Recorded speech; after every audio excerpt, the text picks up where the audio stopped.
I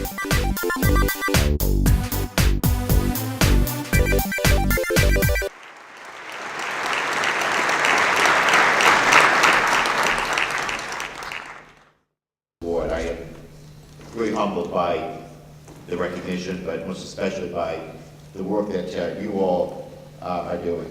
So again, just thank you, first of all, to Karen Mason for the kind words of introduction, and again, for all that you do to promote CTE and skills training. I'm sure you're particularly proud to have worked so closely with the Association for Career and Technical Education, which has a long and proud tradition of bipartisan support and engagement. So to all of the ACTE members here today, I'd certainly like to commend all of you for your hard work and dedication to students across the nation. Career and technical education is one of the most important investments that we can make in the future of our workforce. And it's so important to the future strength of our country. I'm especially thankful to share this award with my friend and colleague, Representative Glenn Thompson of Pennsylvania, who I know will be receiving his award a little bit later this morning.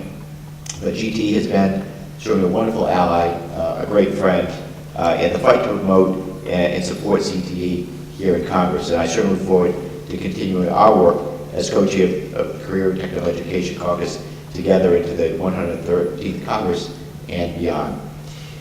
As many of you are aware, the Perkins Act is obviously a major federal funding source for career and technical education in high schools, career and technical education centers, and community and technical colleges that support professional development, access to the latest technology and equipment, and the integration of academic and technical education. Unfortunately, while the demand for CTE has increased, funding for the Perkins Act has remained stagnant for almost a decade, and unfortunately was cut in both 2011 and 2012.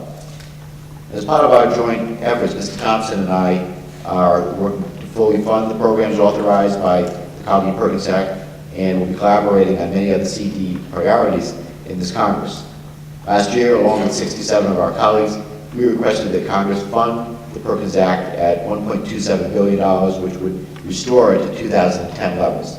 I think it's long overdue, quite frankly, but we're certainly hopeful that a return to the regular appropriations process will allow us to update the authorization levels to reflect 21st century realities.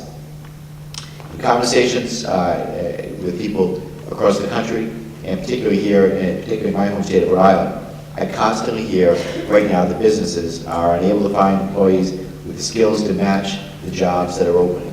It's so disheartening when we have such a high unemployment rate in Rhode Island, which is second in the nation right now in terms of our unemployment rate, that they go out and visit businesses and you hear time and time again that they have job openings and they're struggling to get people to the right skills to fill those jobs.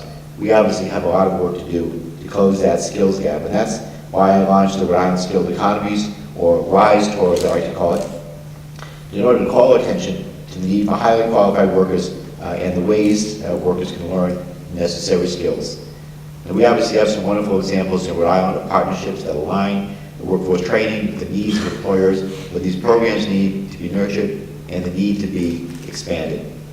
Closing the skills gap is one of the most important things that we can do to get our economy moving again, and it starts with all of you here today, emphasizing CTE at every level, from elementary school to college and beyond, will help turn out highly skilled and motivated workers. I truly do commend you all for the incredible work that you're doing. You're really on the front lines. I again want to thank you, though, for the honor that you bestowed on me today with this award, and I so look forward to working with you during this Congress in our efforts to expand access to CTE programs, encouraging students to consider CTE pathways, and certainly strengthen the CTE system as a whole.